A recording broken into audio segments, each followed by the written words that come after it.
네, 안녕하세요. 아침마당 부산 아나운서 차주환입니다. 네, 안녕하세요. 아나운서 정은혜입니다. 네. 만약에 여러분들의 살 날이 얼마 남지 않았다면 죽음을 맞기 전까지 어떨 것 같으세요? 뭘 하실 것 같으신가요? 사실은 우리가 이런 얘기를 잘 안 하려고 하는 경향도 많잖아요. 그렇죠. 근데 우리 장례지도사 선생님 말씀을 제가 한번 들은 적이 있는데 인터뷰 때 어떻게 준비하느냐가 굉장히 중요하다고 그렇죠, 하더라고요. 근데 아무래도 생각을 안 하고 싶어 하는 게 대부분이신 것 같아요. 예. 저는 뭐 많이 나무나 적게 나무나 우리 엄마들하고 노래하면서 그냥 하던 대로 하다가 가는 거죠. 그게 제일 좋은 것 같아요. 엄마들한테 선생님. 늘 제가 소풍 같은 인생에는 같이 노래 부르거든요. 네. 한번 부를까요? 네. 하나, 둘, 셋. 미련이야 많겠지만 후회도 많겠지만 어차피 한 번 왔다 가는 건 붙잡을 수 없다고. 소풍 가득 웃으며 행복하게 살아야지. 이게 정답이네요. 그럼요, 박수. 네. 진짜 누구나 피할 수 없는 그 네. 죽음 앞에서 네. 어떻게 하면 그 기간까지 우리가 행복하게 네. 살고 또 아름답게 좀 생을 마감할 수 있을까 많은 고민들을 하게 되는데 그래서 네. 오늘 저희가 준비한 강연 잘 죽기 위한 부탁과 관련된 강연을 준비를 했습니다. 네. 네, 오늘 모신 분은요. 선생님 이제 저 좀 포기해 주세요의 저자이자 네. 말기암 환자들을 돌보는 한의사라고 하십니다. 김은혜 선생님을 큰 박수로 맞이해 주세요. 어서 오세요. 어서 오세요. 네, 반갑습니다. 우리 시청자 여러분들께 인사 네, 부탁드리겠습니다. 안녕하세요. 저는 암 환자를 보는 한의사 김은혜입니다. 지금 6년째 한의사로서 암 환자들을 도와드리고 있고요. 대학병원에서 근무하다 보니까 아무래도 다양한 암 환자를 보기는 하나 말기암 환자분들을 많이 봐왔습니다. 네, 말기암이라 함은 아무래도 죽음을 준비하시는 과정에서 같이 도와드렸던 적이 많아서 네. 이번에 웰다잉 강의도 같이 하게 되었습니다. 아유, 너무 감사합니다. 반갑습니다. 저희가 한의사 선생님 하면 어디가 아프거나 그렇지. 몸이 좀 허할 때 찾는 분이라고들 많이 알고 계시는데 선생님께서는 또 말기암 환자분들을 맡으신 한의사 선생님이시잖아요. 다른 분야랑은 좀 다를 것 같기도 하거든요. 예. 아무래도 대중적으로 아직 암 환자 또 특히 말기암 환자를 보는 한의사라는 게 뭐 친숙하지는 않으신 것 같은데 네. 근데 그만큼이나 암 환자분들도 원래 암병원 혹은 표준 치료를 뒤로 하고 한의사를 찾아오시는 게 굉장히 절박한 심정으로 그러실 오시는 것 경우들이 같아요. 많으시더라고요. 네. 대부분 어떤 얘기를 듣고 오시냐면 더 이상의 암 치료는 의미가 없다. 혹은 뭐 기대여명 몇 개월 정도 남았다. 이런 얘기를 듣고 맞아. 저에게 오시게 네. 되는데 네. 그런 상황에서 제가 다양한 한방 치료를 해드릴 수는 있지만 궁극적으로는 뭐 환자나 보호자분들께서 임종 준비를 잘 하시고 또 한 사람의 부재가 너무 갑작스럽게 느껴지지 않도록 차근차근 도와드리는 역할도 한의사로서 같이 하고 있는 것 같습니다. 아, 그렇군요. 그러면 한의사는 암 치료를 그럼 어떻게 하게 되는 건가요? 주위에서도 많이 묻거든요. 한의사가 암 환자를 어떻게 보냐고. 근데 궁극적으로는 아무래도 신체적 고통 없이 존엄하게 임종을 하실 수 있는 과정을 준비를 해드리는 것 같습니다. 예를 들었을 때 뭐 마약성 진통제를 더 늘리는 대신에 한방 치료를 해본다거나 혹은 이미 너무 많은 치료가 들어가 있다 보니까 그 치료로 인한 부작용을 한방 치료를 좀 도울 수도 있고 뭐 소화가 안 된다거나 잠을 못 주무시는 거 이런 세세한 것도 같이 도와드릴 수 있는 것 같습니다. 어떻게 보면 조금 시시콜콜한 증상인가라고 생각이 드실 수도 있는데 근데 이제 임종을 앞두고 어떤 존엄한 과정을 가다 보면은 그런 세세한 것도 굉장히 중요한 경우가 많거든요. 그럼요, 네. 너무 중요하죠. 그런 분야를 한의사로서 도와드리고 있는 것 같습니다. 아니 근데 솔직히 요즘 저 암 환자들 진짜 많지 않습니까? 맞아요. 한 달이 넘으면 다 암. 그럼요. 제가 또 노래교실에 어머니 중에서도 항암 치료 받는 분들 많으시거든요. 네. 근데 옆에서 보면 몸도 힘들지만 마음도 정말 힘들거든요. 옆에서 늘 보시잖아요. 어떠십니까, 또? 예. 마음이 힘드신 경우가 많죠. 왜냐하면 그것도 주변에 또 겉으로 괜찮아 보이시는데 암 환자의 분들이 있으시거든요. 근데 그런 분들은 보통 다 참고 계세요. 참고 계시고 역설적으로 그런 분들이 제일 원하는 대상이 뭐냐면 자기 얘기 편견 없이 들어주는 사람. 아, 얘기 들어주는 거. 이런 분들을 중요하다. 제일 원하시더라고요. 예. 근데 그게 한의사인 저에게도 마찬가지여서 저도 임종 준비해드리고 또 의료적인 것도 도와드리지만 또 내가 암이라는 질환을 얻기 전에는 어떤 삶을 삶을 살아왔고 또 암 투병하는 동안에는 이런 감정이 들더라. 이런 거를 그냥 있는 그대로 받아들이는 이야기를 계속 듣다 보니까 네. 이번에 책도 나오게 된 것 같습니다. 맞습니다. 말씀하셨던 게 책이, 올 네. 6월에 이 책이 나왔는데요. 저도 이제 지금 가지고 있는데 선생님 이제 그만 저 좀 포기해 주세요. 제목부터 마음 아프다. 마음이 진짜 짠하기도 하고 좀 예. 속상하기도 한데 네. 사실 책을 또 쓰신 이유도 있으실 것 같거든요, 선생님. 사실 암 환자분들이 죽음을 제가 도와드리는 걸 수도 있는데 거꾸로 제가 오히려 오늘 하루 좀 더 가치 있게 살아야겠다라고 깨달음을 많이 주셨거든요. 근데 또 사람이다 보니 시간이 흐르면 깨달음도 점점 희미해지고 환자분들과 나눴던 이야기들도 점점 까먹게 되더라고요. 에이. 그래서 그게 아쉬워서 몇 글자씩 좀 적어 나갔던 게 좀 네. 좋은 인연이 돼가지고 책으로도 나왔습니다. 너무 좋네요. 네. 어떻게 보면 참 큰 아픔으로 다가올 수도 있고 네. 좀 큰 일이죠, 죽음이라는 거. 근데 오늘 이 잘 죽기 위한 부탁, 이 강의를 통해서 저희가 조금은 그래도 좀 의연하게 좀 잘 받아들일 수 있지 않을까 하는 기대를 해볼 수 있을 것 같은데 어떤 내용으로 강연을 준비하셨습니까? 일단 잘 죽기 위한 부탁이라는 게 사실상 암 환자분들이 저에게 요청하시는 모든 부탁이 잘 죽을 수 있도록 도와달라는 부탁이시기 때문에 네. 그런 면에서 저는 거꾸로 환자분들과 보호자분들이 저에게 알려줬던 이야기들을 같이 나눔으로써 잘 죽기 위한 것이 결국은 잘 살기 위한 준비랑 똑같더라라는 것을 궁극적으로 말씀드리고 싶어서 이번 강의를 준비했습니다. 네, 그러면 오늘 김은혜 선생님의 강연을 큰 박수로 청해 듣겠습니다. 네.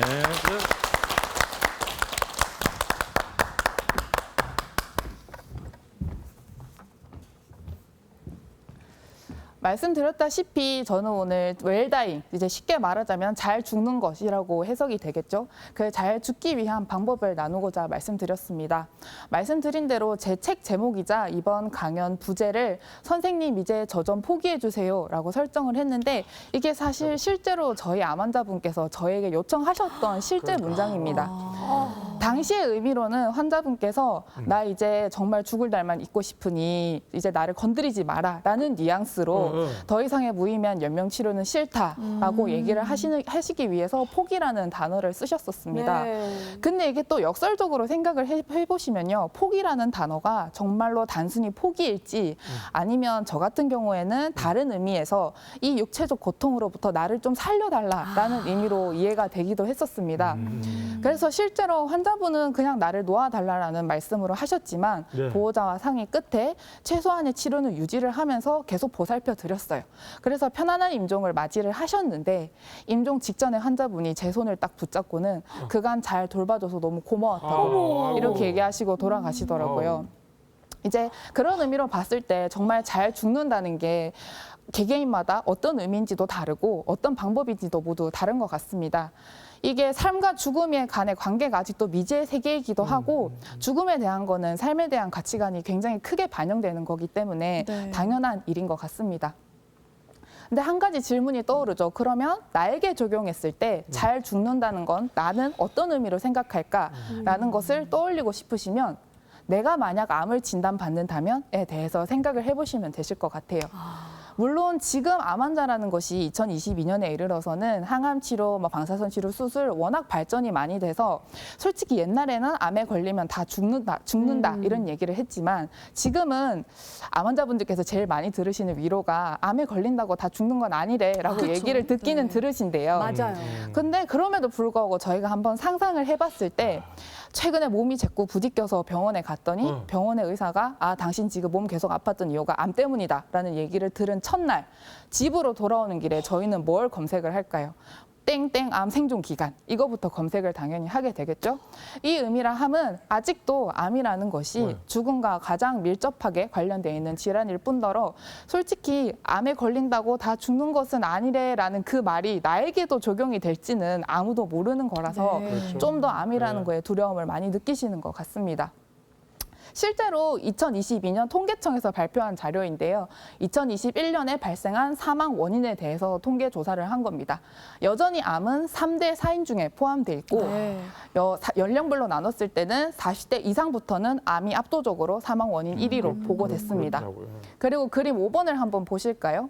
2011년부터 2021년까지 주요 사망 원인별 사망률 추이를 봤더니 악성 신생물, 즉 암이 다른 질환에 비해서 압도적으로 사망률이 높았죠. 그러네요. 근데 또 하나를 봤을 때 2011년, 2016년, 2011년 그래프가 점점 높아지는 걸 볼 수 있습니다. 네. 사망률이 옛날보다 높아졌다는 뜻이죠. 네. 물론 이게 암이 점점 치료하기 어려운 병이 됐다는 뜻은 아닙니다. 네. 왜냐하면 이 그래프에 조기 발견이라서 저기 발견으로 인해서 암 환자 수 자체가 늘어난 거는 포함이 안 돼 있거든요.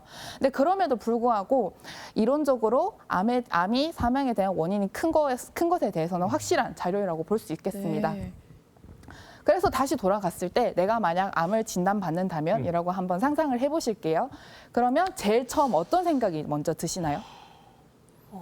얼마나 진짜 이 완치가 될 수 있을까? 완전 될 수 예. 있을지, 혹은 살 수 있을지. 예. 네. 그러면 누구 얼굴이 제일 먼저 떠오르세요? 가족들 식구들이겠죠. 얼굴이, 예. 식구들이시죠. 네. 근데 또 그렇죠. 식구들 중에서도 뭐 따님, 아드님 먼저 떠오르실 수도 있고, 뭐 부모님이 떠오르실 그렇죠, 수 있고, 그렇죠. 다양하게 네. 나타나실 수도 네. 있으시죠. 그럼 제가 좀 한 가지 더 여쭤볼게요.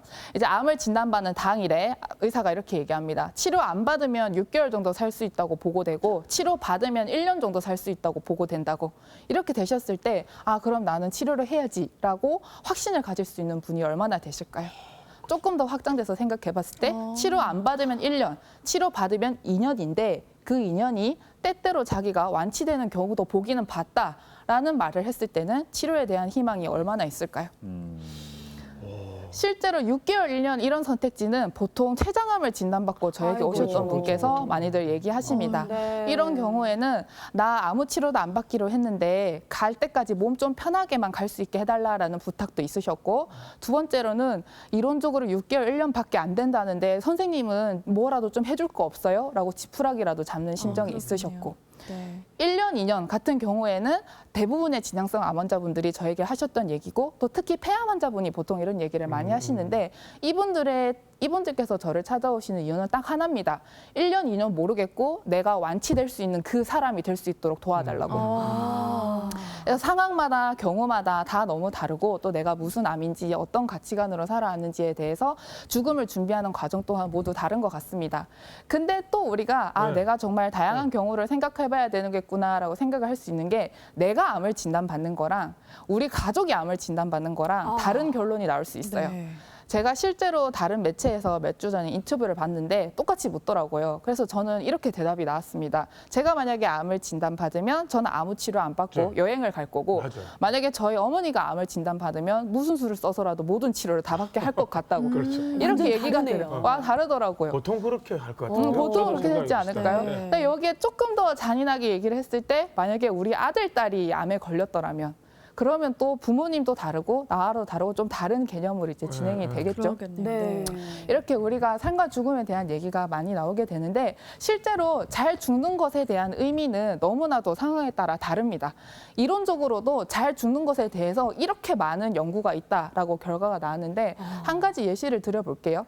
18세 이상 성인에서 조사를 해봤더니 네. 좋은 죽음이라는 것의 정의를 내리기 위해서는 임종의 원인도 중요하고, 시기도 중요하고, 장소도 중요하고, 임종 기간도 중요하고, 그 죽음에 내 의견이 반영이 됐는가, 통증이 있냐 없나, 또 비용은 얼마나 들었나, 연명치료는 받았나, 이런 게 굉장히 복합적으로 들어간다고 합니다. 조금 더 쉽게 말씀드려 볼게요. 65세 이상에서 좋은 죽음이란 이렇게 얘기했다를 한번 읽어보실게요. 주변을 배려하는 죽음이 좋은 죽음이다. 천수를 누리는 죽음, 내 집에서 맞이하는 죽음, 편안한 모습으로의 죽음, 준비된 죽음, 원하는 삶을 누리다가 가는 죽음으로 좋은 죽음을 인식했다고 합니다. 뭐 다들 다 맞는 말이고 공감이 되실 텐데, 네. 여기서 맥락은 좋은 죽음에 대한 정의가 사람마다 조금씩 다 다를 수 있다라는 거죠. 근데 이 논문에서 그래도 유형을 3가지씩 분류를 했더라고요. 40에서 64세가 인식하는 좋은 죽음은 3가지 중에 하나는 담담하게 맞이할 수 있는 죽음, 두 번째로는 내가 좋은 사람으로 기억될 그렇죠. 수 있는 죽음, 세 번째로는 내가 결정할 수 있는 죽음이 좋은 죽음이라고 얘기를 했다 하고, 65세 이상에서는 두려움 없이 맞이하는 죽음, 짐이 되기 전에 떠나는 죽음, 그리고 세 번째로 실제로 이게 논문에 있었던 얘기인데, 개똥밭에 굴러도 이승이 좋다라고 하면서 그 어떤 죽음도 좋은 죽음이 될 수 없다. 라고 얘기를 하셨고 네. 이 선택지를 하신 분들은 보통 내가 지금 살아야만 하는 이유가 분명히 있으신 분들, 삶에 집중돼 계신 분들 같은 경우에는 세 번째 얘기를 하셨다고 하십니다. 난 아직 이 땅에서 할 일이 많다. 할 일이 많다라고 얘기를 하신 거죠. 근데 이렇게 유형 세 가지 있는 것도 참 대단한데 이 논문에서 이제 학술적으로 실제로 좋은 죽음의 의미가 다양하고 또 연령별로 조금씩 다르지만 어떻게 보면 좀 비슷한 맥락으로 나온다라고 할 수 있는데 여기서 개인적으로 제가 놀라웠던 거는 암 환자분들의 생각도 이것과 크게 다르지 않아요. 아까 18세 이상에서 임종의 원인과 임종의 시기가 좋은 죽음에 큰 영향을 미친다라고 했는데 사실 그런 면에서 암 환자가 좋은 죽음을 기대할 수 있을까에 대한 물음표가 조금 있지만 그럼에도 불구하고 제가 뵀던 것 중에서는 암 환자분들 똑같이 두려움 없이 담담하게 맞이하고 싶다 죽음을 그리고 연명치료 없이 내가 결정해서 다른 사람에게 짐이 되지 않게 죽고 싶다라고들을 많이 얘기하셨습니다. 그래서 제가 환자분 한 분의 얘기를 드리려고 합니다. 우선 먼저 조금 슬픈 얘기부터 하면 40대 직장암 환자분이셨고 돌아가신 분이십니다. 이 환자분이 제가 인상 깊었던 이유는 암 환자도 좋은 죽음이라는 거를 준비를 할 수 있구나라는 깨달음을 주셨던 분인데요.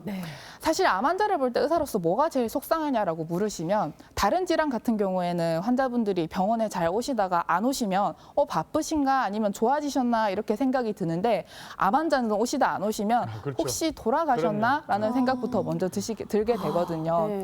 이 환자분도 마찬가지셨어요. 항암 치료 초기에 반응이 좋아서 완치도 기대할 수 있다라는 그때부터 같이 함께 하시다가 중간에 잠깐 연락이 끊겼고 오랜만에 예약이 딱 잡히셨더라고요. 근데 저는 이 환자분이 40대시고 그리고 딸이 3명 있는데 제일 큰 딸이 이제 초등학생이 됐다는 사실을 알고 있는 상황에서 오랜만에 예약 잡힌 걸 보니까 굉장히 불안할 수밖에 없는 거죠.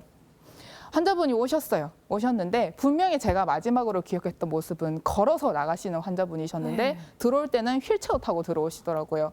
왜 타고 계시냐고 했더니 걸을 수가 없대요. 걸을 힘도 없고 걷기만 하면 아프다고. 그래서 못 걷겠다라고 하시고 그 당시에 제가 처음으로 그 따님 셋을 같이 봤어요.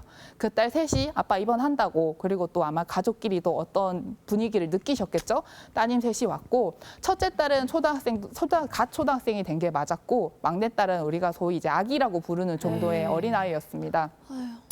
그 두 부부가 이렇게 얘기하더라고요. 기대 여명 1년 정도 얘기 듣고 왔다. 근데 거기서도 항암 치료가 크게 의미가 없지만 원한다면 항암 치료 해줄 수 있다. 근데 1년 정도 준비는 좀 해라 라고 얘기를 하시더라고요. 근데 그런 상황에서 원래 제가 한의사로서의 역할이 뭐다라고 말씀드렸을 때처럼 저는 그분께 1년 동안 죽음을 잘 준비할 수 있도록 도와드렸었어야 되는데 가족의 상황을 뻔히 알고 있는 입장에서 저도 도저히 죽음에 대한 얘기가 안 나오더라고요. 그래서 저도 치료를 최선을 다해 보겠다. 항암 치료 맞을 수 있을 때까지 한번 맞아보자라고 얘기를 드렸습니다. 근데 오히려 이 환자분이 좀 더 현명하게 행동을 하셨어요. 어떻게 하셨냐면 우리가 보통 내가 너무 아프다라고 했을 때 어린 자식들에 대한 그 아픈 모습을 숨겨야 된다라고 생각을 하잖아요. 왜냐하면 이 아이들이 너무 충격적일 수 있으니까. 물론 일부는 그 맞는 말이지만 이 환자분은 자제분들에게 아빠가 이렇게 아프지만 너희를 위해서 이렇게 치료를 받고 있고 끝까지 인생을 포기하지 않았어라는 모습을 여실히 보여주시더라고요. 그리고 두 번째로는 사모님이랑 얘기를 하다 보면 아무래도 이 환자가 나름대로 살아보겠다고 치료를 하고 있는 사람에게 계속해서 죽음 얘기 꺼내기가 쉽지가 않을 텐데도 두 분은 일상 얘기를 하는 만큼 내가 죽을 수도 있으니까 이거 준비하자라고도 서스럼없이 얘기하시고 또 죽고 나서는 이거를 해라고 얘기도 충분히 하시고 또 사모님 같은 경우는 일도 계속해서 나가셨어요. 그러면서 이것이 어떻게 보면 이 사람이 생각하는 좋은 죽음을 잘 준비할 수 있는 과정이 아닐까라고 생각이 들었고 실제로 환자분은 상황에 비해서 굉장히 담담하게 잘 돌아가셨어요. 물론 뭐 너무나도 많이 슬펐지만 그래서 이 환자분을 보면서 느꼈던 것을 포함하여서 제가 생각했을 때 저희 암 환자분들이 잘 죽기 위한 준비를 할 때 이런 느낌이더라라고 말씀을 드리자면 죽음 자체나 그 죽음의 선고를 인생에서 가장 큰 고비라고 생각했을 때 이것을 어떻게 극복하냐는 결국은 우리가 죽음 이전에 지나온 삶에서 수없이 반복되었던 크고 작은 고비들을 어떻게 극복해왔는가의 연장선이라는 점이죠. 잘 죽기 위한 준비 또한 삶의 습관에 따라 결정된다라는 깨달음을 저는 얻을 수 있었습니다. 실제로 엘리자베스 키블러 로스라고 해서 타임지에서 20세기 100대 사상가로 선정됐고 죽음학이라는 학문을 정립을 한 정신과 의사가 한 말입니다. 네. 아마 뭐 죽음과 죽어감 이런 책으로도 유명하신 분인데요. 이분께서 이렇게 얘기를 하셨어요. 죽음만큼 쉬운 것은 없다. 오히려 삶은 가혹하다. 살아가는 동안 누구나 고난을 겪는다. 그것은 우리가 배워야 할 교훈이다. 우리는 삶의 선택을 통해 죽음을 배운다. 이렇게 얘기를 하는 거죠. 궁극적으로 이분께서도 말씀하시기를 죽음을 끝으로 보고 그거에 대해서 허무함과 공허함으로 빠지는 것이 아니라 잘 죽기 위한 준비는 결국 삶을 복귀하면서 삶의 습관을 단련하는 것의 연장선이기 때문에 결국은 어떻게 하면 잘 죽지와 어떻게 하면 잘 살 수 있지의 질문이 동등선에 있다라고 얘기를 했었던 겁니다. 그래서 제가 정리를 하자면 첫 번째로는 웰다잉을 준비하는 방법에서 공통적으로 적용할 수 있는 게 죽음의 준비는 삶의 단련의 연속성상에 있다. 그렇기 때문에 삶 속에서 크고 작은 고비들을 어떻게 건강하게 해소할 것이냐에 대한 연습이 필요하다라는 것을 말씀드리고 싶습니다. 건강한 해소법이 무엇이냐라고 물으셨을 때 의사로서도 아니지만 이론적으로 뻔한 얘기일 수 있지만 결국은 운동과 휴식과 음식의 삼박자입니다. 근데 여기서 말씀을 드리고 싶은 게 하루에 1시간씩 운동하고 하루에 8시간씩 무조건 자고 하루에 한 끼씩 샐러드 드셔야 돼요라고 말씀을 드리고 싶은 게 아니고 네. 저희가 보통 사람을 판단할 때 왜 오각형의 분야로 나누어서 그 오각형의 합으로 사람을 판단할 때가 네. 있잖아요. 마찬가지로 삼각형이라고 생각하시고 내가 이 삼각형 각각의 점수는 달라질 수 있지만 총합은 장기적으로 비슷하게 유지하겠다라고 생각을 하시는 거죠. 운동을 많이 못했을 때는 휴식을 좀 더 하셔도 되고 운동과 휴식이 힘들 때는 그래도 좀 신경을 써서 음식을 좀 건강하게 먹고 이렇게 하시는 것 자체가 건강한 해소법의 가장 근본적인 방법이라고 네. 말씀드릴 수 있습니다. 근데 궁극적으로 우리가 원하는 것은 뭐냐 하면은 정신적인 건강과 육체적인 건강의 밸런스를 잘 맞추는 것인데 저희 그런 말이 있잖아요. 건강한 육체에 건강한 정신이 깃든다. 네. 이런 말이 있고 정신이 너무 힘들면 육체도 컨트롤이 안 된다. 그죠. 이런 말이 있던 것처럼 정신과 육체는 상호작용이 굉장히 큰 거기 때문에 네. 둘 중에 하나의 건강만 잘 챙기더라도 나머지의 건강도 충분히 따라올 수 있다라고 생각을 하거든요. 그래서 이 삼박자를 지키시면서 나는 정신적인 건강을 잘 조절하는 사람인가 아니면 육체적인 건강을 잘 조절하는 사람인가를 구분을 하셔서 둘 중 잘하는 거를 발전시키시면 결국은 건강한 같이 해소법이 된다. 되는 것이고 잘 죽을 수 있는 준비가 되는 것이고 말씀드렸다시피 결국은 잘 사는 방법이 잘 사는 된다고. 방법이시네. 그러니까요. 잘 사는 방법이나 건강하게 사는 결국 방법. 잘 떠나는 죽는 방법이나 방법이 다르지 같은 맥락이라는 않다라는 거죠. 말씀이시네요. 그렇습니다. 근데 여기서 우리가 하나 또 간과해서는 안 되는 게 준비하는 방법 2가지 중에서 다양한 삶의 단련으로 만들어진 각자의 루틴이 있으실 거 아니에요? 삶과 죽음에 대해서도 가치관이 다양합니다. 여기서 서로 다름에 대한 인정과 서로 다름에 대한 존중도 이제 베이스로 들어가셔야 돼요. 저 사람은 정신과 육체 중에서 저게 더 잘할 수 있고 나는 정신과 육체에서 이거를 더 할 수도 있고 삼박자 중에서 나는 이거를 잘하고 저 사람 이걸 잘한다에 대해서 충분히 인정을 하고 상호적으로 존중을 하시는 것 또한 잘 죽기 위한 방법이고 잘 살기 위한 방법이라고 생각합니다. 실제로 암 환자분들을 봬도 이래요. 대부분의 암 환자분들이 좀 특이점이 있으신 게 다른 사람이 어떤 행동을 하든 크게 신경을 안 쓰시는 분들이 많아요. 그냥 저 사람은 원래 저런 사람이니까 자기 하고 싶은 대로 내 뼈를 둬요 라고 얘기한 사람들이 많은데 보통 이런 경우에서 오히려 암 환자분으로부터 나는 저 사람에게 존중을 받았고 인정을 받았어 라고 위로를 받으시는 분들이 또 많으시더라고요. 그래서 이것도 굉장히 중요하다라고 생각할 수 있을 것 같습니다.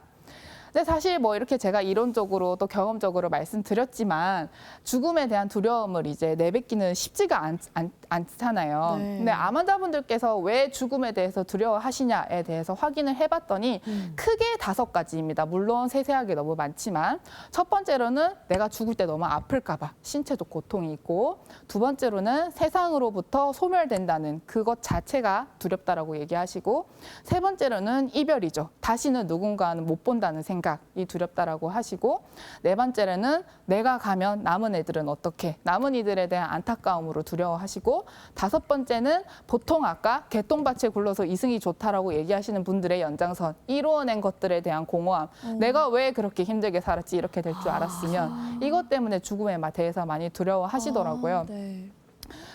그래서 이제 조금 더 이론적으로 들어가 봤을 때 죽음에 대한 두려움이 이론적으로 4개의 차원으로 구성이 됩니다. 인지적 차원, 행동적 차원, 정서적 차원, 가치적 차원. 굳이 이론적인 걸 말씀드리는 이유는 암 환자분들이 호소하셨던 그 경험과 이론이 정확하게 일치한다라는 것을 말씀드리기 위해서 하는 거예요. 읽어보겠습니다. 인지적 차원. 죽음이라는 것은 누구도 아직 체험해보지 못했기 때문에 그게 공포스러운 현상이다라는 점에서 두렵다라고 말하는 것이 인지적 차원이고 네. 두 번째로는 행동적 차원. 죽음의 준비를 위해서 나는 지금 뭘 해야 될까에 대해서 미지수다라는 거에 대한 두려움이고 세 번째는 정서적 차원. 죽음에 관해서 비탄한 감정 그 자체 때문에 두려운 것. 네 번째로는 가치적 차원이라고 해서 인간의 삶을 지배하는 기본적인 가치의 소멸. 예를 들어서 가족과의 이별도 기본적인 가치의 소멸이라고 할 수 있겠죠. 네. 그래서 이게 크게 4가지 차원에서 죽음에 대한 두려움을 느끼게 되고 여기 이론을 만든 이 논문에서는 4개 중에서 자기가 먼저 조절할 수 있는 것부터 해결을 하자라고 얘기를 하더라고요. 근데 저희가 지금 행동적 차원에 대해서는 이미 사회적으로 운동이 많이 되고 있죠. 바로 연명의료 거부입니다. 네, 연명의료 거부가 정확하게 뭔지는 그 다음 페이지에서 말씀드리겠지만 일단 2021년 6월 기사를 보시면 연명의료 거부의 사전 의향을 밝힌 사람이 누적 131명이고 이제 의료기관뿐만 아니라 노인복지관에서도 등록이 가능하다라고 기사가 났습니다. 아, 그러니까 약간 보편적으로 할 수 있는 걸로 가고 있다는 그렇죠. 거네요. 그렇죠. 네. 그래서 연명의료라는 게 정확하게 뭔지를 말씀을 드리면 임종 과정에 있는 환자가 무의미한 연명 치료를 시행하지 않거나 중단할 수 있도록 돕는 제도로 의료진과의 논의 끝에 연명의료를 하지 않을 수 있습니다. 여기서 연명의료라 함은 심폐소생술, 혈액투석, 항암제 투여, 수혈, 혈압상승제 등등 여러 가지가 포함돼 있죠. 그래서 아까 말씀드린 연명의료 거부에 대한 분위기가 많이 높아졌다라고 말씀드렸는데 네. 아까 기사에서는 근데 사전의향이라는 단어가 있었죠. 그렇죠. 네. 연명의료는 사실 임종 과정에 있는 환자의 선택지를 위한 것인데 사전의향이라고 함은 임종이랑 관련 없어요. 조금은 먼 얘기이지만 내가 그때에 도달을 그랬을 하게 때? 되면 미리 하지 않겠다고 사전에 의향을 밝힌 사람이 누적 131만 명이라는 거죠. 이미 사회적으로는 잘 죽기 위한 준비 혹은 죽음에 대한 두려움을 극복하고자 하는 운동이 굉장히 잘 일어나고 있다라고 말씀을 그럼 드리겠습니다. 요거를 본인이 했을 때 식구들이 원해도 해주시지 않는다는 거죠. 그러니까. 그렇죠. 식구들이 원해도 해주지 않고 이거는 전적으로 본인 의사에 달려 있어 할 수 있습니다. 저는 개인적으로 또 주변에 저도 예. 그렇고 약간 저 연명의료 그 부분부터 한 단계 더 나가서 약간 안락사에 대한 부분도 맞아요. 생각하거든요. 맞습니다. 네. 안락사 얘기하셨는데 안 그래도 저도 사회적 분위기가 애초에 이렇게 네. 좀 개방적으로 된 것에 비해 대중 매체에서도 안락사 혹은 연명의료에 대해서 많이 다루고 있다라고 느낀 것이 이게 지금 영화가 2014년 책에 나오고 2016년 영화로 나온 미비포유라는 네. 영화 네. 장면입니다. 영화 자체는 로맨스 영화로 분류되어 있거든요. 네. 근데 내용을 보시면 결코 남녀 간의 사랑만 다룬 것이 아닌 게 남자 주인공은 지금 보시다시피 휠체어를 타고 계시죠. 교통사고로 하루아침에 전신마비로 인해서 휠체어를 타고 있고 대소변도 혼자 못 가려요. 그냥 혼자 할 수 있는 거는 가만히 누워있는 것밖에 없는 남자로 나옵니다. 근데 이전의 삶에서는 모두에게 부러움을 받던 잘 나가는 사업가였죠. 여자 주인공 같은 경우에는 돈이 없어서 근데 이 남자 간병을 하면 돈을 많이 준다 하기에 6개월만 딱 돈 많이 벌어서 와야지라고 생각을 하고 남주의 간병으로 들어갑니다. 네. 근데 남자가 그런 인생의 굴곡을 겪다 보니 성격이 얼마나 굉장히 부정적이겠어요. 그렇죠. 사회생활도 안 하고 물건 집어 던지기도 일쑤고 맞아. 욕도 네. 일삼고 이렇게 하지만 여자는 돈 벌어야지라는 마인드로 버티고 영화이다 보니 그리고 로맨스 영화이다 보니 그 6개월 안에 이 두 사람은 사랑에 빠집니다. 여긴 약간 비현실적이긴 한데 근데 그 다음부터 굉장히 현실적으로 나와요. 두 사람이 연인이 돼서 처음 나온 고난이 그거였어요. 남자가 이렇게 얘기해요. 내가 너를 너무 사랑하지만 너무 사랑하기 때문에 나는 안락사를 하러 갈 거야. 이렇게 얘기를 합니다. 근데 여자도 이해는 되죠. 하지만 내가 평생을 너를 보살펴 줄게. 내 평생 간병인이 돼줄게. 나랑 같이 사랑을 받고 사회에 나가면 너가 생각이 바뀔 거야. 라고 하면서 두 사람끼리 기간을 정해서 열심히 사회활동을 합니다. 영화에서는 남자가 마치 극복을 하고 고난을 이겨내는 것처럼 나오거든요. 네. 그래서 영화 마무리 직전까지는 둘이서 너무 사랑하고 잘 활동하는 모습이 보이다가 결국 결말은 남자가 안락사를 하는 걸로 나와요. 안락사를 하면서 근데 뭐라고 얘기를 하냐면 내가 죽음을 준비하는 과정에서 네가 나를 너무 행복하게 해줘서 너무 고마워. 이렇게 얘기를 하면서 안락사를 합니다. 사실 이 영화가 로맨스 영화이지만 그럼에도 불구하고 사회적으로 좀 죽음에 대해서 자유롭게 다루어진 만큼 행복한 죽음이라는 것이 가능할 수도 있겠다라고 알려준 대중 매체라고 생각을 해서 이번에 들고 오게 되었습니다. 네. 그래서 우리 영화도 그렇고 사회적 분위기도 그렇고 우리의 삶을 돌이켜 보았을 때 죽음의 순간 자체에 대해서 계속 파고들면서 고찰하는 것은 크게 의미가 없다라고 생각이 들고 죽는 과정의 질 그리고 본인과 가족과 주변인들이 단련하고 연습하는 것, 그것 자체가 잘 죽기 위한 준비인데 그 죽는 과정의 질이 결국은 내 삶의 질의 연장선이다라고 생각을 하시면 된다는 거죠. 밑에 폴 칼라니티라는 사람의 말이 적혀 있는데요. 숨결이 바람될 때라는 책의 저자입니다. 이분은 어떤 분이냐면 신경외과 레지던트를 하던 중에 폐암 4기 진단을 받았어요. 그리고 폐암 치료도 받고 그다음에 수련도 같이 하지만 그럼에도 불구하고 2015년에 39세의 나이로 암 때문에 돌아가신 분인데 투병일기를 적은 책이 숨결이 바람될 때라는 책입니다. 그 책에서 이분이 이렇게 얘기합니다. 죽음을 준비하다 보면 계속 살아갈 만큼 인생을 의미 있게 만드는 것은 무엇인가에 대해서 생각하게 된다. 삶의 질의 연장선으로 죽음 과정의 질을 생각한다는 것, 다 같은 맥락이죠. 네. 그래서 저도 같은 의미에서 제가 말씀드렸다시피 암 환자를 수없이 보고 또 말기 암 환자분들의 임종을 같이 준비하는 과정을 보고 이런 책을 엮게 되었습니다. 결국은 암 환자분들께서 당신에게서 저에게 들려준 이야기들을 엮은 책인데 책의 목적은 책에 적힌 대로 떠난 이들에게는 존엄한 안녕을 남은 이들에게는 추억의 기록소로 남기고 싶다라고 적었지만 네. 개인적으로는 대중적으로도 조금 더 암 환자분들의 이야기를 간접적으로 느끼심으로써 좀 인생을 다시 복귀할 수 있는 기회가 있으셨으면 좋겠다라고 생각이 들어서 책을 냈는데 제가 이 책에 조금 더 애착이 있었던 이유는 사실 제 개인적인 경험도 포함이 되어 있습니다. 제가 아버지와 관련된 얘기가 2개가 있는데요. 첫 번째는 저희 아버지가 혈액종양내과 교수님이셨어요. 혈액종양내과가 이제 암 환자를 보게 그렇죠. 되는 네. 과인데 네. 이제 어렸을 때다 보니까 아버지 회진에 많이 따라갔었어요. 아버지는 실제로 백혈병 환자를 보셨었거든요. 근데 당시만 해도 백혈병이 조금 더 많이 힘든 병이었어요. 네. 그때는 성인도 많았고 아기들도 많았고. 근데 분명히 아버지께서도 표준 치료를 다 해드리고 할 수 있는 암 치료를 다 하고 있다라고는 하지만 환자분들은 의사가 갈 때마다 선생님 힘들어요. 치료 못 받겠어요. 차라리 죽고 싶어요. 이런 얘기를 계속 일삼더라고요. 아버지 또한 내 치료가 잘못된 것이 아는 것은 분명한데 이 환자들에게 이런 고통을 조금 덜어줄 수 있는 것은 무엇일까에 대해서 끊임없이 고민하시던 모습을 제가 어렸을 때 계속 봐왔습니다. 근데 그랬던 아버지가 제가 두 번째 이제 계기가 있었던 게 중학교 때 갑자기 돌아가셨어요. 그래서 제가 그런 아버지의 모습도 보고 또 갑자기 돌아가셨을 때 남은 사람들로서 버텨야 할 책임감과 슬픔이 얼마나 많은지 그것도 제가 직접적으로 경험을 할 수 있게 된 거죠. 그러다 보니 이런 복합적인 감정이 이제 생기면서 이 책 또한 암 환자분들에게 들은 얘기를 엮고 또 먼저 알려드리고 싶다라는 마인드에서 나오게 되었습니다. 네. 실제로 대학 한방병원을 찾아오는 암 환자들은 특이적으로 이런 식으로 보통 얘기를 하십니다. 우리가 보통 발목 삐었을 때 이럴 때는 한의원 간다라는 개념이 있지만 솔직히 말해서 내가 암에 걸렸을 때 한의사를 찾아가야지는 쉽지 않으시잖아요. 그러다 보니 실제로 대학 한방병원을 찾아오는 암 환자분들은 이런 의무 기록지를 들고 오셨어요. 시도 가능한 항암 치료 선택지 더 이상 없음. 더 이상의 병원 방문은 의미 없음을 설명함. 기대 여명 6개월 이하. 이 6개월 이하는 3개월 이하일 때도 있고 1개월 이하일 때도 있었습니다.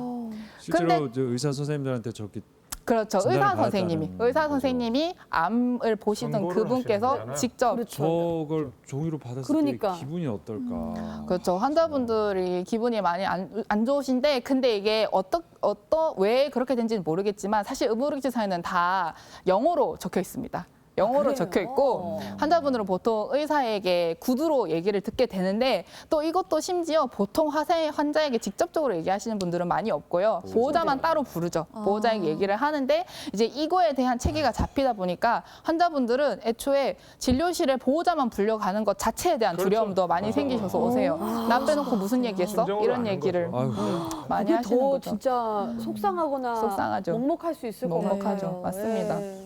이런 의무기록지를 들고 오셔가지고 또 네. 어떤 대사를 하시냐면 가만히 앉아서 죽을 날만 기다릴 수는 없어서 왔다라고 얘기를 하시고 지푸라기라도 잡는 심정으로 왔다라고 얘기를 하시면서 기대는 안 한다. 근데 나 희망은 못 잃겠다.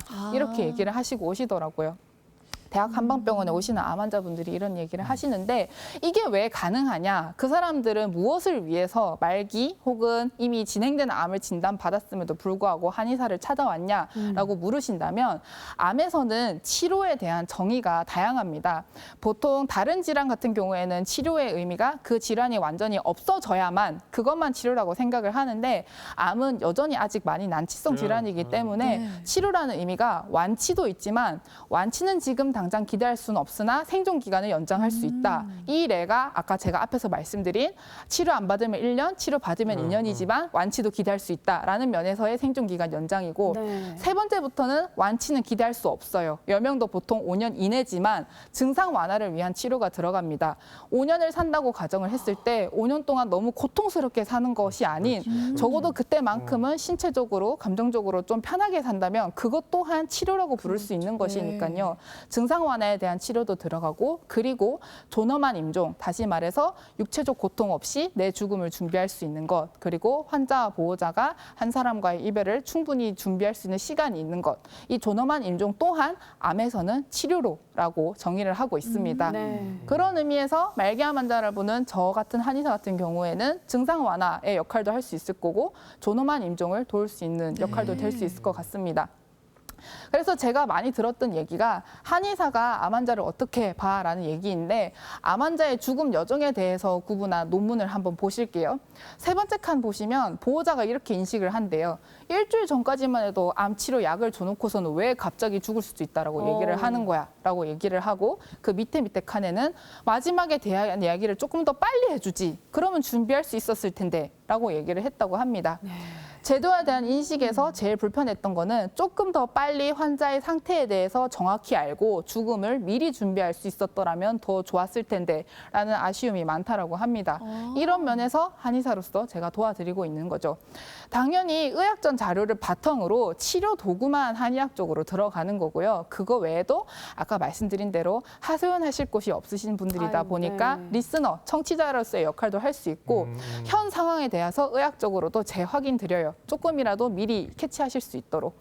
그리고 세 번째로는 임종 과정을 같이 지지를 하는 거죠. 사실 임종의 얘기를 듣고 오면 환자나 보호자가 제일 원하는 대상은 신체적으로, 감정적으로 임종까지 가는 여정에서 같이 걸어갈 수 있는 의사를 원하거든요.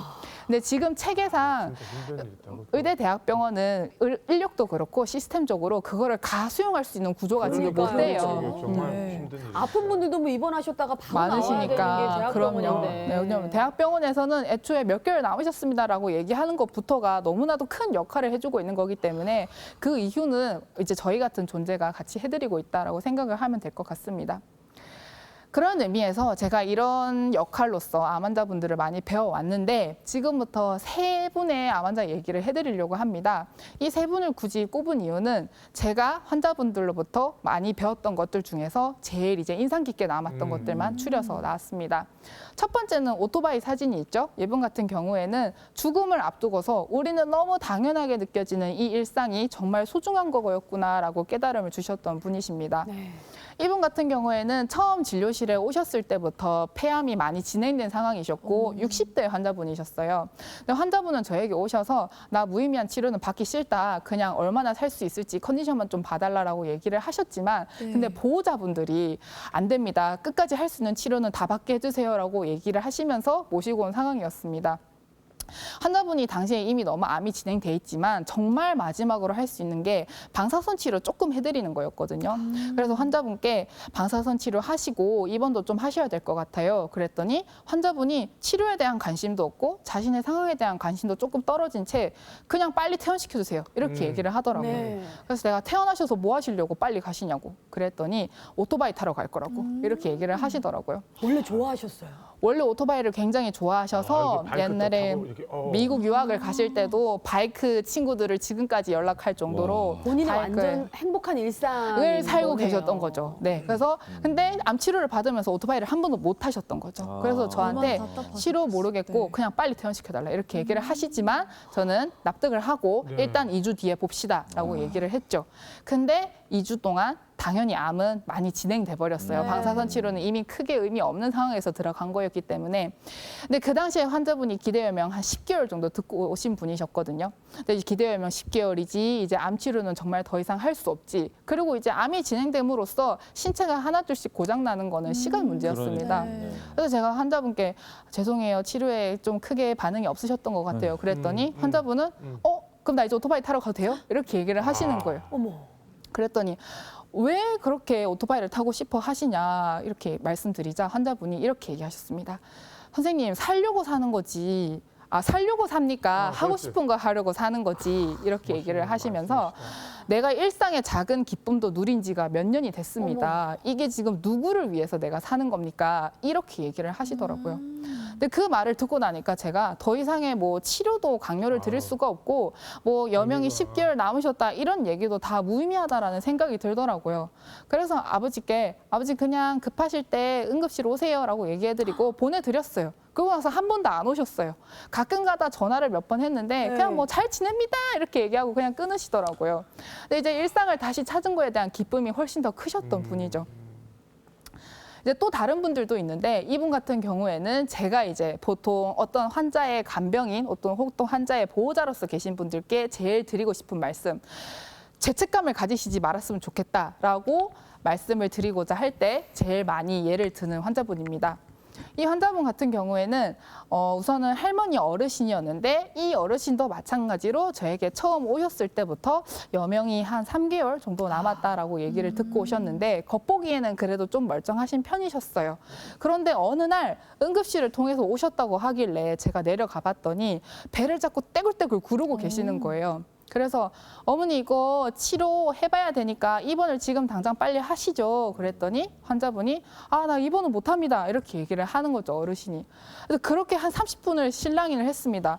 입원하셔야 된다 그래도 이유도 얘기 안 해주시고 그냥 입원 못한다. 그냥 지금 오늘만 버티게 해달라. 이렇게 얘기를 하시더라고요.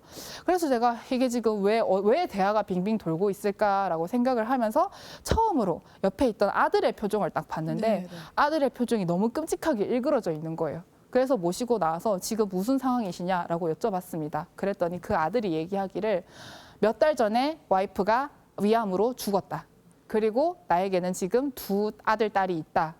돈 벌 사람은 나밖에 없고 나는 생활비를 벌러 나가야 된다. 근데 이 아들, 딸을 보살펴줄 사람도 지금 저기 환자분이신 우리 엄마밖에 없다. 아이고. 근데 오늘 당장 응급실 실려와서 솔직히 말해서 나도 이러면 안 된다는 걸 알지만 제가 너무 경황이 없어가지고 오늘 꼭 입원하셔야 된다라고 정말 선생님도 그렇게 생각하세요? 이렇게 얘기를 하시더라고요. 근데 그 상황에서 누가 오늘 꼭 하셔야 되고 당신 사정은 모르겠습니다 이렇게 얘기할 수가 없으니 네. 제가 응급실 선생님이랑 같이 논의를 해서 급한 처방만 하고 이제 가시라고 말씀드렸어요. 가시고 다음에 오실 때는 준비 다 하셔서 오세요 라고 말씀을 드렸죠. 그리고 몇 주 안 돼서 할머니 다시 바로 실려 오셨어요. 실려 오셨는데 이제는 정말 이거는 오히려 손을 대는 게 어머니가 더 힘드시겠다라는 지경으로 거의 주검과 같은 모습으로 오셨습니다. 근데 할머니가 오셔서 뭐라고 얘기를 하시냐면 애들 보는 앞에서 쓰러졌다고. 근데 걔들이 자기 엄마도 그 모습을 마지막으로 보낸 애들이라고. 나 빨리 애들 보러 가야 된다고. 이렇게 얘기를 하시더라고요. 근데 이번에는 그래도 아드님이 괜찮다, 입원시켜달라라고 얘기를 하셨죠. 그럼에도 불구하고 할머니가 이제 며칠 상간으로 돌아가시고 나서 아드님이 이제 장례 준비를 천천히 하시는 모습을 옆에서 지켜봤는데 그 죄책감에서 못 벗어나더라고요. 어떤 죄책감이냐 하면 그렇죠. 내가 좋은 아들도 되지 못했고 좋은 아빠도 결국 되지 못했구나라고 생각을 많이 하시더라고요. 근데 이런 상황에서 누가 그 사람의 선택에 돌을 던질 수 있을까요? 뭐가 옳고 글렀다라는 얘기도 사실 할 수 없는 상황이잖아요. 네. 근데 제가 조금 극단적인 예시를 들을 수도 있지만 우리 일반적인 경우도 마찬가지입니다. 사회적으로 우리가 가지고 있는 역할이 너무 많기 때문에 오롯이 한 역할에 올인을 할 수가 없습니다. 근데 올인을 안 하다 보면 내가 잠깐 한눈을 팔았다는 이유로 환자분들도 그렇고 보호자분들도 그렇고 죄책감을 가지세요. 예를 들어 볼게요. 간병을 하시던 환자분이 선생님 저 직장 나가는 게 너무 죄책감이 들어요 라고 얘기를 하는 거죠. 왜냐하면 이 사람이 이렇게 아파하고 곧 죽는다는데 이런 얘기를 하는데 당연히 이해는 가지만 그럼에도 불구하고 괜찮아요. 제가 봐드릴게요. 그냥 다녀오세요. 이렇게 얘기를 하면 오히려 그분도 직장에서부터 또 다른 활력을 얻고 조금 더 간병을 잘 보시더라고요. 이런 면에서 어떤 선택이든 죄책감을 가지시지 말고 담대히 하시라라고 말씀드리고 싶습니다. 그리고 네 번째로는 제가 이제 계속해서 말씀드리고 있는 사항인데 죽음이 정말 끝이고 종말이고 소멸일까라는 점에서 생각을 해봐야 될 것 같습니다. 앞서 말씀드린 엘리자베스 키블러-로즈가 이런 말을 했습니다. 죽음은 존재하지 않는다. 물론 이 사람 같은 경우에는 뭐 사후 세계도 있기 때문에 죽음을 인생의 끝으로 보지 말라라는 얘기를 한 것이지만 죽음은 존재하지 않는다라는 말이 결국은 너무 끝을 보고 허무함과 공허함에 사로잡히지 말고 삶에 대한 복귀를 하는 게 맞지 않을까라는 메시지를 준 거라고 생각합니다. 한번 선택을 해보시겠어요? 두 가지 선택지가 있습니다.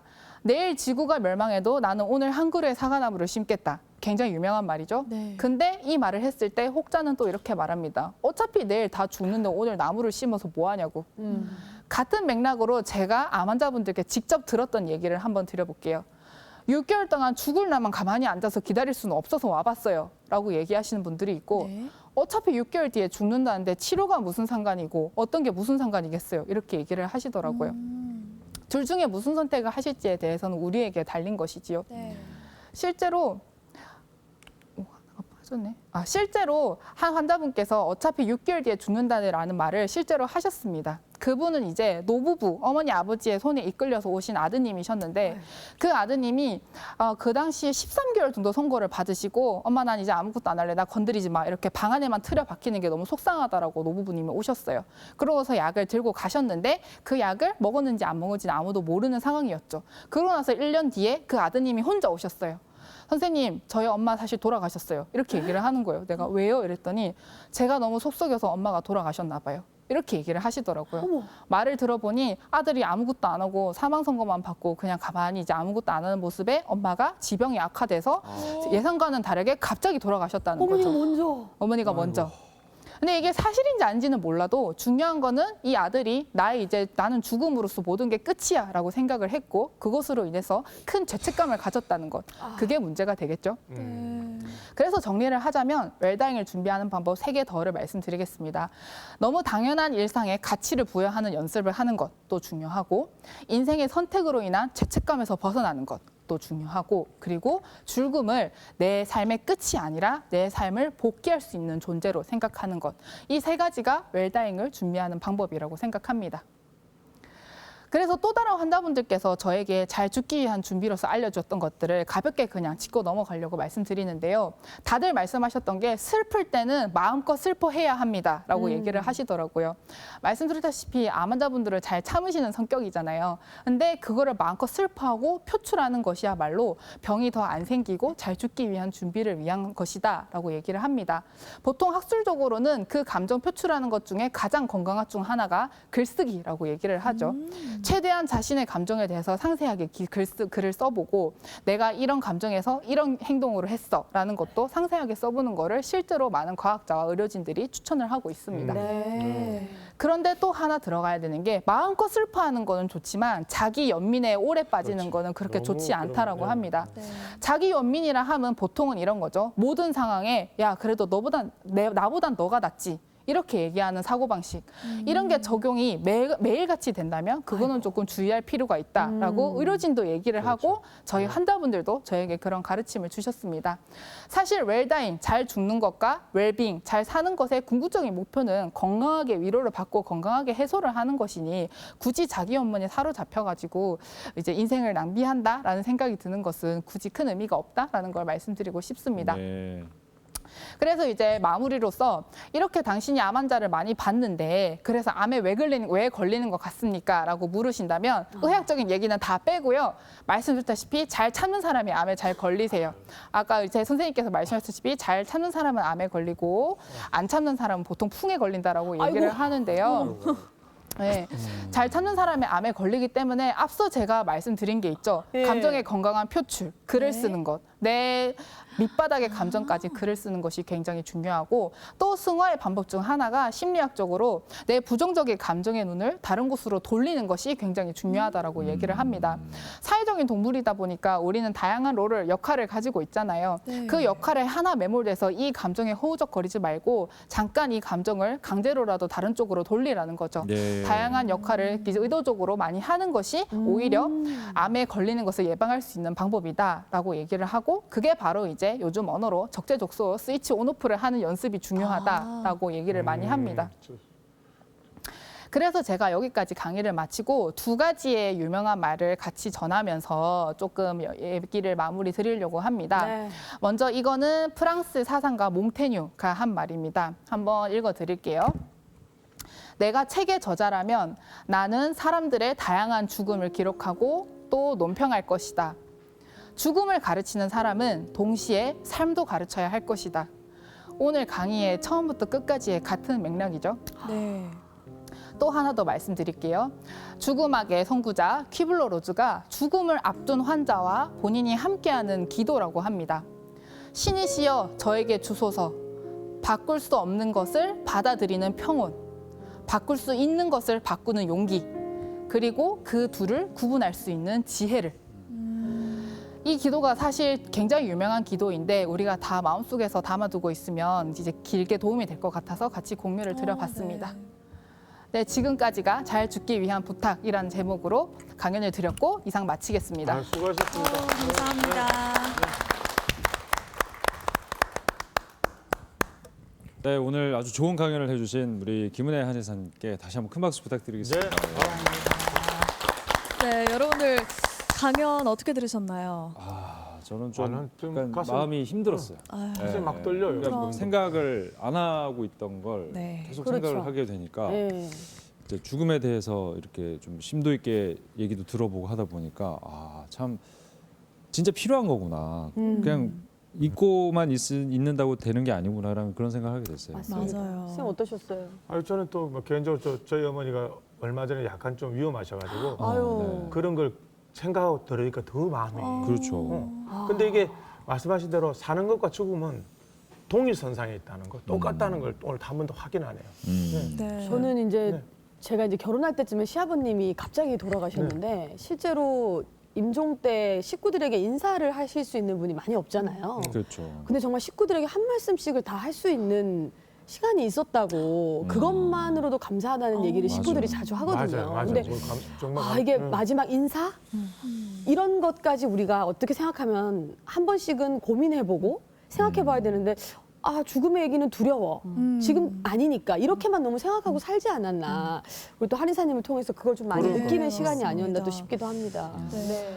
아무래도 감정적으로 힘들 때도 있었는데 근데 주위에서 이렇게 말을 많이 합니다. 어차피 끝이 좀 돌아가시는 걸로 끝나는 분들인데 너는 어떤 직업적 소명을 가지고 이 환자분들을 보는 거니? 라고 얘기를 많이 하거든요.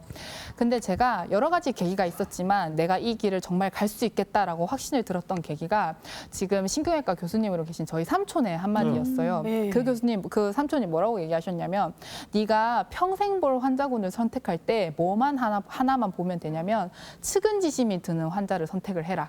환자를 봤을 때 내가 여기 뭐라도 좀 도와드리고 싶어라는 애타는 마음이 드는 그 환자를 선택해야 너가 평생 볼 수 훌륭한 있다라고 얘기를 하시더라고요. 의사로서. 네, 의사로서. 근데 저는 이제 한의사지만 똑같이 적용을 해서 이런 길을 선택했고 주위에서는 너 그거 크게 의미 없는 거 아니야라고 얘기를 하지만 제 개인적으로는 굉장히 보람차게 분명히 나를 필요로 하는 존재가 있다는 확신을 가지고 잘 해내려고 노력하고 있습니다.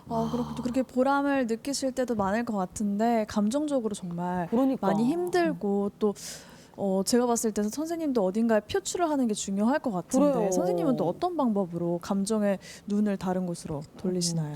저 같은 경우에 사실 몇 년 전에는 그 다른 젊은 세대들과 비슷하게 먹는 걸로 풀었었거든요. 네. 맛집 저도요. 찾아가고. 맛집 찾아가고. 네. 근데 먹는 게 짧은 시간 안에 도파민은 제일 많이 나오는데 장기적으로 봤을 때 그게 좋지는 않아요. 아마 한번 겪어보신 분들은 다 아실 텐데 네. 그게 결코 장기적으로 나에게 이득이 되냐라고 했을 때는 당연히 노거든요. 근데 그게 깨닫고 나서 한 몇 년 전부터는 이제 뻔할 수 있지만 운동으로 표출하려고 오. 노력하고 있습니다. 신체적으로 좋은 뭔가 방법이네요. 발산이 되니까 네. 감정적으로도 조금 해소가 되고 눈이 좀 잘 돌아가지는 것 같더라고요. 근데 선생님께 제가 하나 추천드리고 싶은 거는 네. 오늘 저 위로와 건강한 해소법 말씀해 주셨잖아요. 그렇죠.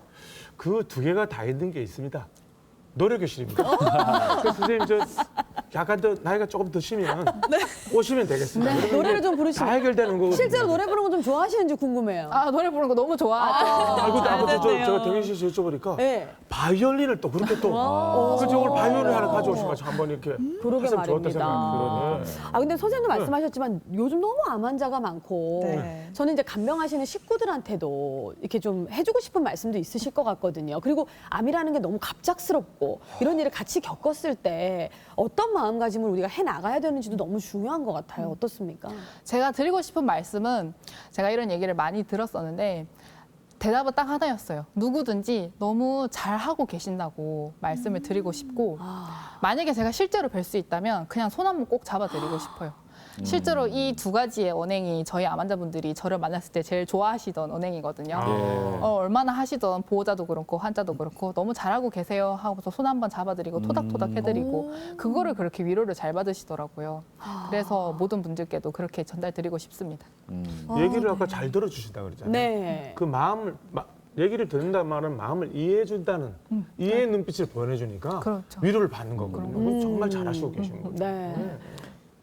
저는 아까 말씀드렸듯이 이제 이런 생각을 안 하려고 하거든요, 평소에. 그렇죠. 좀 왜냐하면 피하죠. 네, 하면 다들. 막 너무 슬프고 맞아요. 막 내가 이렇게 이런 상황에 처했을 때 어떤 선택을 해야 될까라는 생각을 하는 것 자체가 너무 힘들 수가 있겠다는 생각에 가급적이면 이제 피하지만 항상 주변을 보면 그런 일들은 벌어지고 있고 맞습니다. 근데 그럴수록 저는 이상하게 좀 의연해지는 게 좀 있더라고요. 예, 나는 이제 여기까지 살았으니까 살아오면서 어떤 성취도 있었고 행복도 있었잖아요. 네. 그런 것만 딱 생각했을 때 괜찮게 살았구나. 약간 좀 의연해지는 그런 게 있어요. 물론 뭐 실질적으로 그런 상황에 맞닥뜨렸을 때 또 그런 게 어떻게 바뀔지 모르겠지만 이런 마음을 갖고 있는 건 괜찮은 겁니다. 아, 당연히 괜찮죠. 이게 사실상 이렇게 생각하시는 것 자체가 아까 말씀하시기를 약간 나는 회피하려고 한다라고 얘기를 하시는 건데 네네. 그 감정을 나는 조금 의연하게 느껴지는데 라고 결론을 내리시는 것 자체가 막연하게 100% 회피하시는 상황은 아니신 거이긴 하거든요. 예. 그래서 이런 사고도 너무 좋고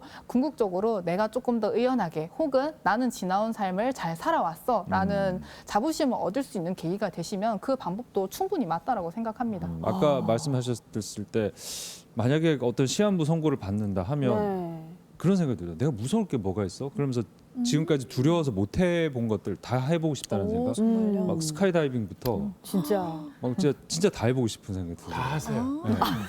다 하시면 그러니까 될 것 결국 같습니다. 선생님 지금 남은 시간에 모든 걸 여러 가지 해보는 게 중요한 거 아니겠습니까? 좋죠. 예. 보통 환자분들 그렇게 얘기하시거든요. 네. 이제 뭐 그러면 나는 하고 싶은 거 다 하면 되냐라고 얘기를 하시는데 네. 제가 강의에선 얘기는 안 했지만 약간 환자분들한테는 덧붙이죠. 근데 남한테는 피해 안 주는 선에서 하세요. 그렇죠. 그게 그렇죠, 중요하죠. 그렇죠. 라고 그렇죠. 얘기를 하세요. 그리고 우리가 이런 얘기 하잖아요.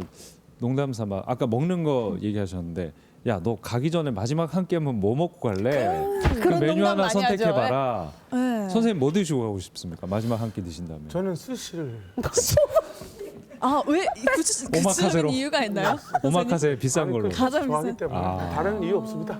예. 이게 또 길거든요. 굉장히 길게 먹을 수 그게 있으니까. 먹을 수 있고. 약간 일식 분위기. 한 2시간씩 먹거든요. 우리 스시. 먹는 걸로 좀 풀어오셨던 우리 선생님 네. 어떠세요? 저는 무조건 치킨이죠.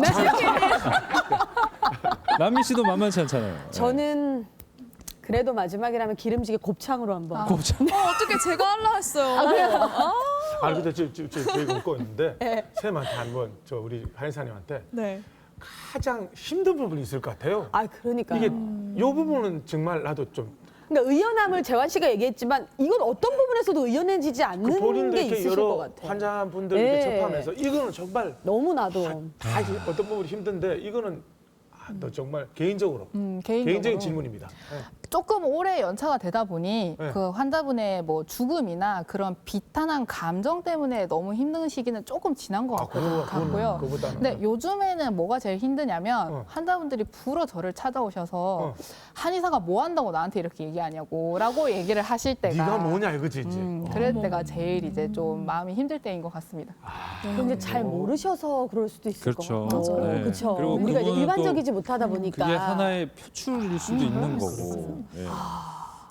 저는 참고로 돼지갈비에 밀면을 먹으면서 그래서 생각하고 계신 거죠?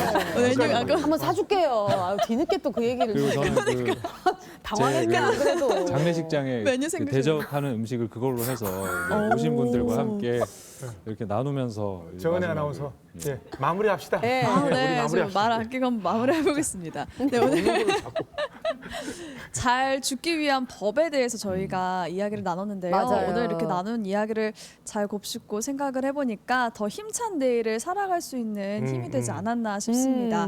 오늘 좋은 말씀해주신 김은혜 선생님 정말 감사드립니다. 네, 혹시 앞으로 또, 앞으로 예, 네, 어떤 계획이 활동들 있으시다면? 아까 말씀드린 대로 제가 제일 힘든 부분이 지금은 그렇다 말씀드렸잖아요. 네. 그래서 저의 지금의 목적 같은 경우에는 암 환자를 보는 한의사가 있고 또 굉장히 생각보다 정확하고 진심인 마음으로 진료를 하고 있다라는 것을 조금 더 널리 알리고 싶습니다. 예, 감사합니다. 앞으로 저희가 선생님의 멋진 활동 응원하면서 저희도 많이 배우도록 하겠습니다. 네. 고맙습니다. 네, 다시 한번 큰 박수 네, 부탁드리겠습니다. 아우, 감사합니다. 네, 아침마당 저희가 이제 강연 시리즈 이렇게 마무리를 하게 될 것 같습니다. 네. 가랑비에 옷 젖듯이 저희 강연과 함께 하시면서 여러분들의 교양 지수도 많이 올라갔을 것 같은데 저희는 다음 시간에 좀 더 활기찬 내용으로 여러분들 다음 주 찾아뵙도록 갈치도 합니까? 하겠습니다. 어떻게 바뀔지는 다음 주 방송을 통해서 한번 확인해 주시면 임사 좋을 것 나오실 같습니다. 거죠? 아니 갈치도 하니까 뭐 가르치셔야죠. 말씀을 해주세요. 갈치도 합니까? 아, 미리 얘기하면 재미없으니까 다 알고 방송을 주 보고 방송. 확인하시고 다 눈치채셨을 것 같아. 예. 알고. 그럼 다음 시간에 뵙겠습니다. 함께해 주신 여러분 고맙습니다. 고맙습니다. 아우. 그러면 다음 시간에 선생님 나오실 노래 거죠? 부르면서 그럼요. 가르쳐 주실 거죠? 미련이야 많겠지만 후회도 많겠지만 어차피 한 번 왔다 어차피 한 번 왔다 가는 것 붙잡을 수 없다면 소풍 가득 소풍 가득 소풍 가득